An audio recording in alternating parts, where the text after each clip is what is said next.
Have you ever had those times when you're like installing kitchen cabinets and there's these gaps that when you're measuring it out, you just can't figure out how to fill it up? If you have a small gap, like 2 or 3 inches, you could do like what I did and what most people do, and you fill it up with the matching board that matches your cabinet. Cabinets, they always kind of sell cabinet filler pieces. But what do you do when you have a big gap that just you can't put a cabinet in because it's not quite 12 inches, or you've got a weird space, kind of like what I had, where you have to get creative on what you're going to do with those spaces. So this is kind of what I did in 2 separate cabinet areas, and how I filled. One of them was a 9-inch gap, upper and lower, and how to make that look balanced. And the other one was I had to get around a heating register and kind of figure out how I'm going to fill. It was about a 26-inch gap with a cabinet, something that will, not go over my heating thing, and it was a real pain to figure out. So this is just a couple ideas of what I did on making kitchen gaps kind of work out a little better. So anyways, I hope this helps you guys out. This is just a couple of ideas. So anyway, thanks for tuning back in, and here's kind of what I did. So I'm all done with this design, and now I want to say foosball automatic scorekeeper. You attach it to a vacuum hose, kind of sucks your hair up into it. So first of all, I'm going to take you, this is our lower level, and I kind of made a kitchen.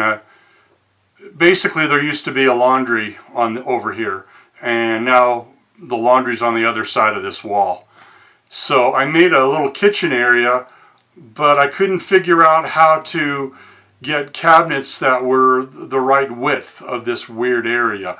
I always kind of ended up with this kind of, I think it's about a 9-10 inch gap. So what I did is I figured on the top, I made shelving right in the middle. So I just kind of drilled with pegs and kind of put the shelves kind of up above. But I didn't want to have a gap down below. For one thing, there's a sink that's going to be right in the middle, and which was fine because nothing in the middle, it wouldn't have looked right. So what I did is I found some garbage cans that would fit in this gap. So I thought, well, I don't want just some garbage can sitting on the ground over there. So I decided to get some Home Depot drawer tracks, and I used a shelf, and I just kind of made it. I kind of rip cut it from like a 12-inch shelf down to what I needed, which was like a 9.5 or something, and used all the pretty finished sides, or what you see when you pull the drawer out. And I think I just painted the other side. You're not going to see it anyway when you pull the drawer out because you're kind of going into the bathroom. So that took a long time for me to make that glide work, along with the handle to where you're not going to, rip it apart. So, but the finished product turned out really nice, I think. And we found some really nice handles that would work for everything. So it almost looks like it all matches. And these are just Home Depot drawers and cabinets that you can get at Home Depot. The only thing, they didn't have a regular kitchen sink that would work. So what I did is it had a drawer, and I took that drawer out and kind of put it in the bottom, and which is kind of nice. Now I have a drawer that you can pull out from the bottom in this kitchen. And so that's kind of how the kitchen ended up. So upstairs, things were a little more challenging. So you can see I used a filler gap on the right side of these cabinets. Once again, these are Home Depot cabinets. We've got a couple of pantry units, Actually, we started with pantry units that were together on the right side, and we decided to expand the whole thing. This kitchen of ours really doesn't have much in the way of cabinets, and this is right across our dining room table. It just seemed logical for us to put cabinets in there permanently, but I wanted it to look really nice. So I ended up getting nice tile that matched the floor that was already down. It matches identical. So I had to put a gap filler on the right, I think it's about a 3-inch gap, 2-inch gap.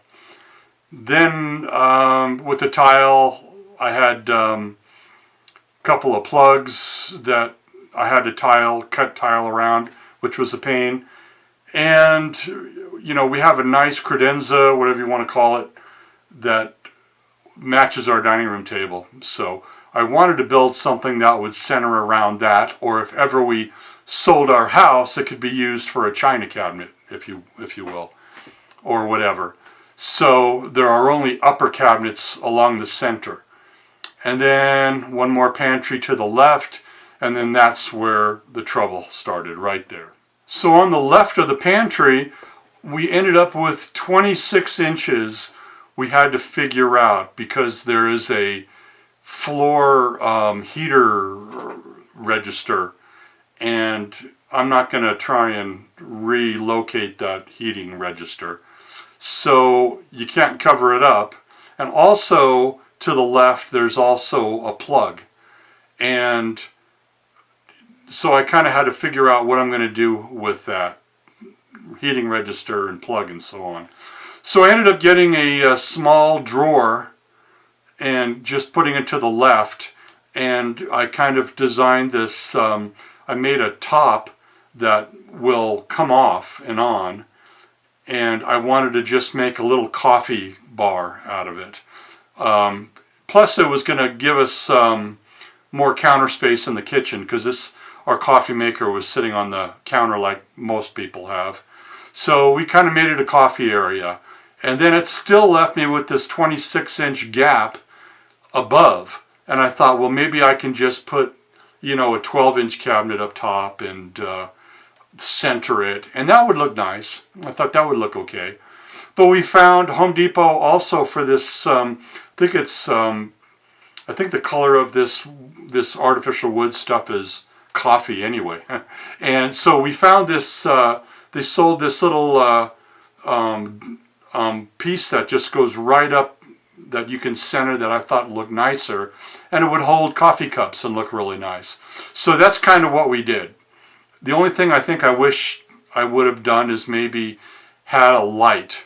Right now we have just this motion sensor battery operated thing you can't see that lights up when it's dark. So anyway, it really turned out nice. So anyway, this is kind of what we did with weird gaps. The downstairs, like I said, it was about 10 inches or so, and that's what I did for the downstairs kitchen. And for the upstairs kitchen was that 26-inch space, and that's kind of what I did. So there's a lot of different creative things you can do, with your, when you're putting in kitchen cabinets and you've got some weird gaps. And this happened with another house we had, where I had the counter ended up, had no kitchen counter down below, and I ended up just putting like a mini fridge underneath. It looked terrible. So after doing that, I wanted to do something nice. And I think between the two of these, they turned out really nice. So just a couple of ideas anyway. So anyways, thanks a lot. I hope this helps if you're putting in kitchen or bathroom cabinets and you're trying to get creative. So this is kind of what I did anyway. So don't forget to subscribe and click the like, and we'll see you on the next one. Thanks so much. See you soon.